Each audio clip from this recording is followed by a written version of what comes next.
जब वो अल्लाह अकबर कहे तुम भी अल्लाह अकबर कहो, और जब रकू करे तुम भी रकू करो, और जब सजदा करे तुम भी सजदा करो, और जब वो समी अल्लाहु लिमन हमीदा कहे तुम रब्बना वलकल हम्द कहो।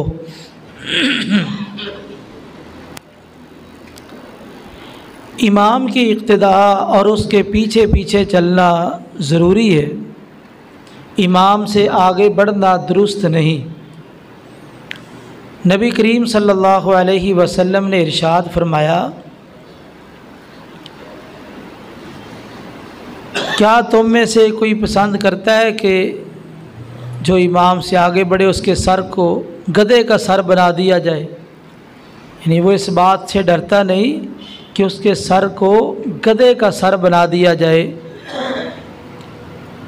यानी जो आदमी इमाम से पहल करता है तो जिस तरह इंसान का सर गधे का बन जाए तो ये कितनी बड़ी सज़ा है। तो इतनी सज़ा उस आदमी की है जो इमाम से पहल करता है। मुल्ला अली कारी मारूफ हनफी मुसन्निफ़ है, बड़ी किताबें लिखी है, सही बुखारी की भी शरह लिखी है। उन्होंने मिशकात शरीफ की भी शरह लिखी है।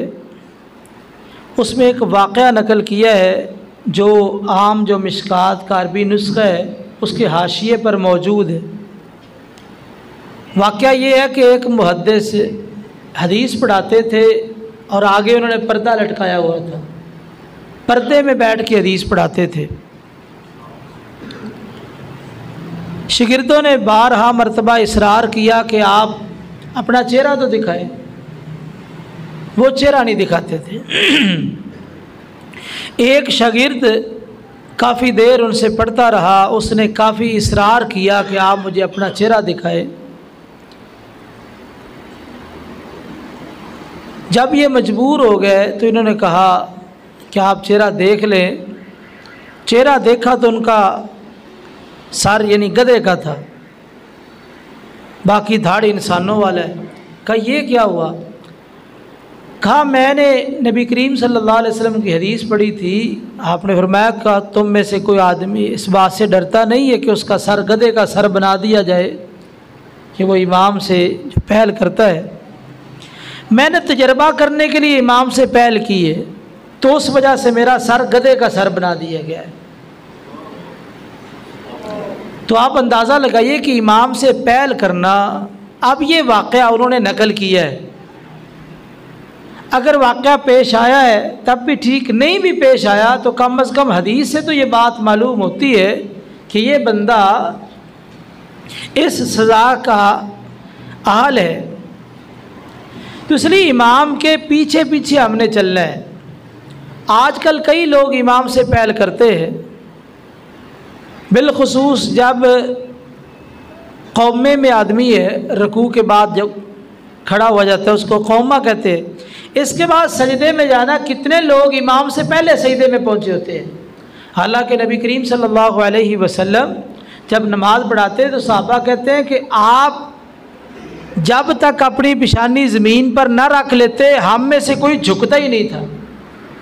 आप ज़मीन पर पेशानी रखते, उसके बाद सहाबा सजदे के लिए जाने की तैयारी करते थे। तो इस मसले का ख़ास तौर पे एहतमाम किया जाए कि इमाम की इक्तिदा करनी है, पैरवी करनी है।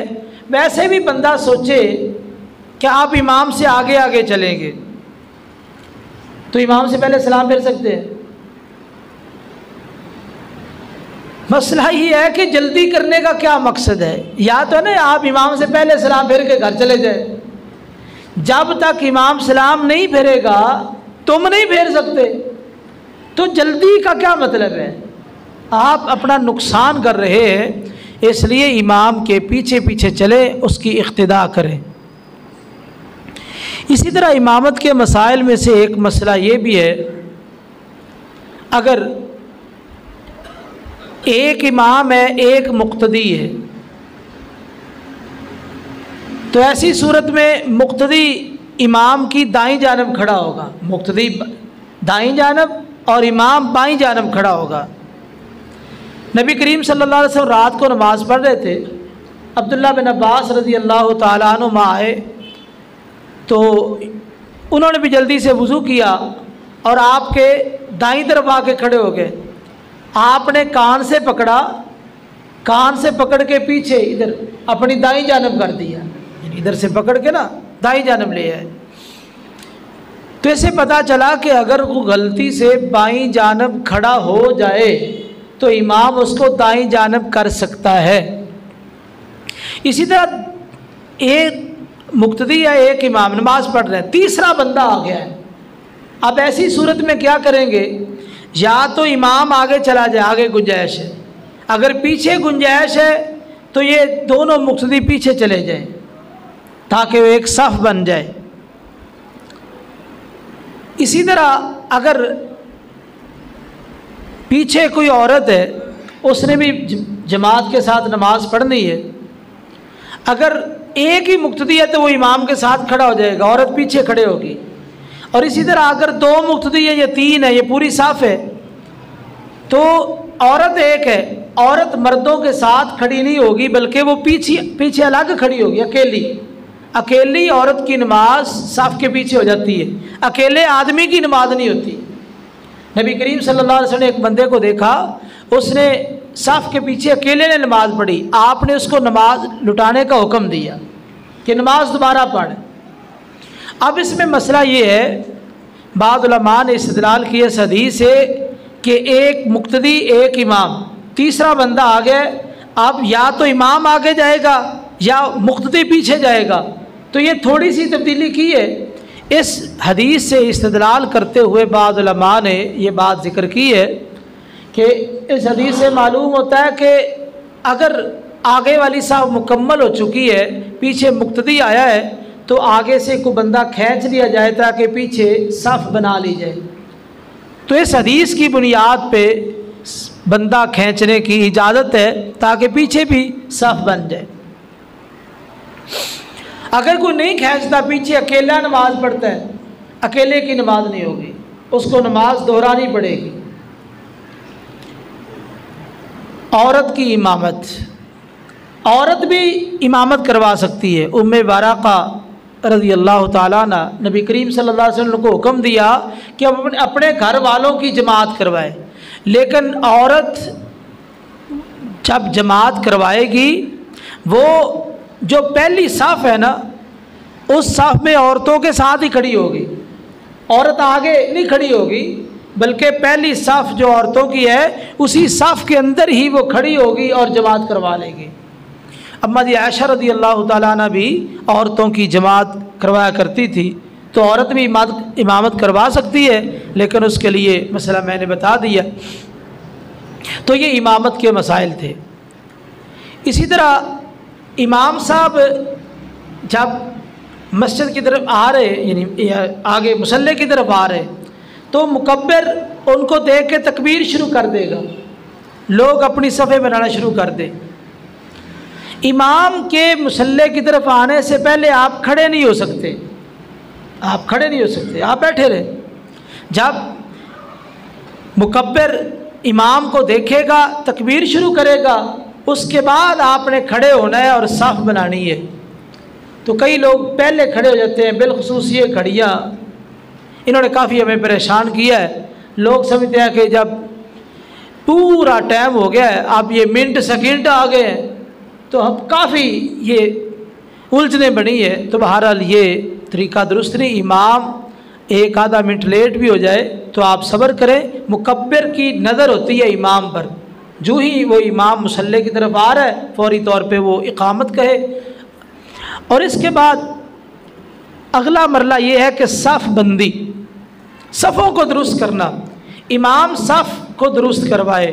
नबी करीम सल्लल्लाहु अलैहि वसल्लम उस वक़्त तक नमाज शुरू ना करते जब तक सफ़ें दुरुस्त ना हो जाती। साफ़ दुरुस्त कैसे होगी? आप पाँव से पाँव पूरी तरह मिलाएंगे, पिछली जानब से एड़ियों को मिलाएंगे।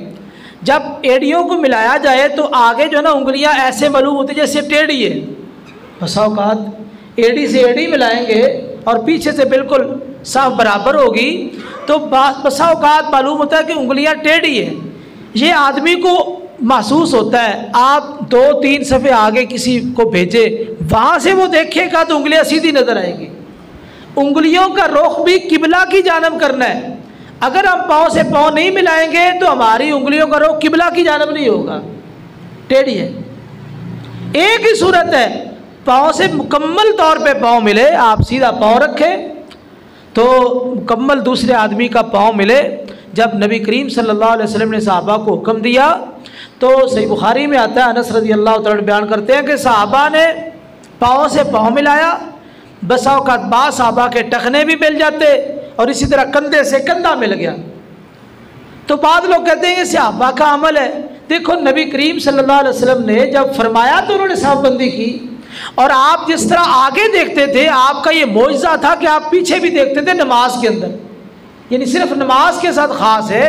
जिस तरह आगे देख रहे हैं इसी तरह पीछे देख रहे हैं। तो सहाबा ने जब ये साफबंदी की, अगर दुरुस्त ना था ये अमल तो आप रोक देते, आप मना कर देते। तो जब आपने इसको साबित रखा है तो ये सुन्नत तकरीरी है। तो इसलिए साफबंदी के अंदर ये ज़रूरी है। हमारे इस मसले में बड़ी कोताही है। हम इंशाल्लाह एक दिन प्रैक्टिकल भी करेंगे नमाज के हवाले से, उसमें साफबंदी और बाकी मसाइल आएंगे। और नबी करीम सल्लल्लाहु अलैहि वसल्लम ने साफबंदी के बारे में बड़ी ताकीद फरमाई। फरमाया जो आदमी साफ़ को मिलाता है अल्लाह उसे मिलाएगा, जो साफ़ को तोड़ता है अल्लाह उसे तोड़ेगा। और फरमाया अपने भाइयों के लिए नरम हो जाओ, भाइयों के लिए नरम। साफबंदी के अंदर बाज बड़े सख्त होते हैं, पाँव इतना टिका के रखेंगे दूसरे बंदे के पाँव जो है ना वो उसको पीछे करने की कोशिश करेंगे, बसों का दर्द शुरू हो जाती है, बंदा परेशान हो जाता है। ऐसे नहीं, नरम नरम रवैया, नरम अमल होना चाहिए। अपने भाई के साथ कंधे नरम करो, बास कंधे बड़े सख्त कर लेते, पता नहीं जंग करनी है, पढ़नी तो नमाज है, भाइयों के लिए नरम हो जाओ। पाँव नरमी से साथ, पाँव से पाँव मिलाए लेकिन सख्ती नहीं, कंधे से कंधा मिलाए लेकिन सख्ती नहीं, नरमी पैदा करो। ये सख्ती दीन का हिस्सा नहीं है। अलैकुम बिर्रिफ्क़, नबी करीम सल्लल्लाहु अलैहि वसल्लम फरमाया तुम पे नरमी लाज़िम है, भाइयों के लिए नरम हो जाओ। आप नरम होंगे तो साफबंदी में आसानी होगी, सख्ती होगी ये कोई दीन नहीं है। बाद लोग जो सख्ती करते हैं ना, ये कंधे और इसी तरह हाथ इसी तरह टिका के दूसरा बंदा मजबूर हो जाता है, ये कोई नेकी नहीं है। दूसरे को तंग करके आप नमाज पढ़ रहे, क्या नेकी है। और बाज बंदों के साथ तो नमाज पढ़ना ही मुश्किल हो जाता है और वो समझते हम तकवे के आखिरी दर्जे में हैं।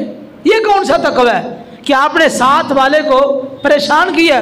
कुरान कहता है कि जो आपका पड़ोसी है, साथी है, उसके साथ उसने सलूक करो, नरमी के साथ रहो। और इतनी ऐसे दूसरे आदमी को जो ना मजबूर कर देते हो, बेचारा तंग हो जाता है, ये दुरुस्त नहीं है। नरम रवैया रखो। और नबी करीम सल्लल्लाहु अलैहि वसल्लम तुम जो है सफ़ों के दरमियान फासला न रखो। फासला होगा ना तो शैतान बकरी के बच्चे की शक्ल में आके नमाज ख़राब करता है।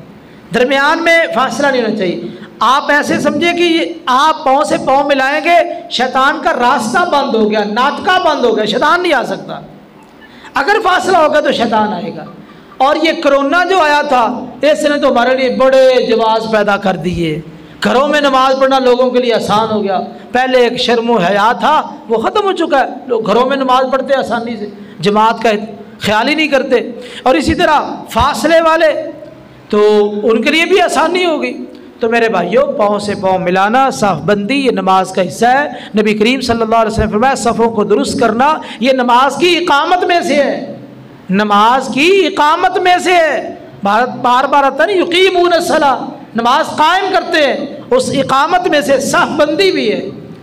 आज एक हदीस में फरमाया तुम सफ़ों को मिलाओ वरना अल्लाह तुम्हारे दिलों में इख्तिलाफ पैदा कर देंगे। आज लड़ाई झगड़े इख्तिलाफ फितने फसाद क्यों है? हम साफबंदी नहीं करते, मिलाते ही नहीं अपने पाँव से पाँव, दूसरे भाई से मिलते नहीं, मिलने के लिए तैयार ही नहीं, तो इख्तिलाफ तो पैदा होगा। तो बहरहाल साफबंदी के हवाले से हम प्रैक्टिकल भी इंशाल्लाह करेंगे, तो सब भाई इस बारे में ख्याल करें। तो कल मैं हाज़िर नहीं हो सका, असल में परसों मेरा चचाजाद भाई हाफ़िज़ सज्जाद बशीर नौजवान था, शादीशुदा था, 2 उसके बेटे थे। तो 2 साल से तकरीबन वो बीमार था, काफ़ी उसने तकलीफ़ देखी है। तो परसों असर के करीब वो फौत हो गया था। कल उसका 9 बजे जनाज़ा था, तो उसके लिए दुआए मग़फ़िरत भी करें। कुरान मजीद का हाफ़िज़ था, दीन का आलिम था, बहुत साले और संजीदा इंसान था। अल्लाहुम्मा अग़फ़िर लहू वरहम वआफ़िही वअफ़ु अन्हु वअकरिम नुज़ुला ववस्सिअ मुदख़ला वग़सिलहु बिलमाइ वस्सल्जि वलबरद वनक़्क़िही मिनल ख़ताया कमा नक़्क़ैत अस्सौबल अब्यद मिनद्दनस। अल्लाहुम्मा अब्दिलहु दारन खैरम मिन दारी व अहलन खैरम मिन अहली व ज़ौजन खैरम मिन ज़ौजी व अदखिलहुल जन्ना व अइज़हु मिन अज़ाबिल क़ब्र व मिन अज़ाबिन नार। अल्लाहुम्मा नव्विर क़ब्रा, अल्लाहुम्मा वस्सिअ क़ब्रा, अल्लाहुम्मा जअल क़ब्रहु रौज़तम मिन रियादिल जन्ना, अल्लाहुम्मा अइज़हु मिन फ़ितनतिल क़ब्र व मिन अज़ाबिन नार। अल्लाह पाक लवाहिकीन को सब्र जमील अता फ़रमाए और अल्लाह ताला हाफ़िज़ सज्जाद बशीर की मग़फ़िरत फ़रमाए, उनके दराजात बुलंद फ़रमाए और बिलख़ुसूस उनके बच्चों की हिफाजत फ़रमाए। अल्लाह ताला तमाम फ़ौत शुदगान पे रहमत फ़रमाए, उनकी कब्रों को जन्नत के बगीचे बनाए। अक़ूलु क़ौली हाज़ा व अस्तग़फ़िरुल्लाह ली व लकुम व लिसाइरिल मुस्लिमीन वल मुस्लिमात।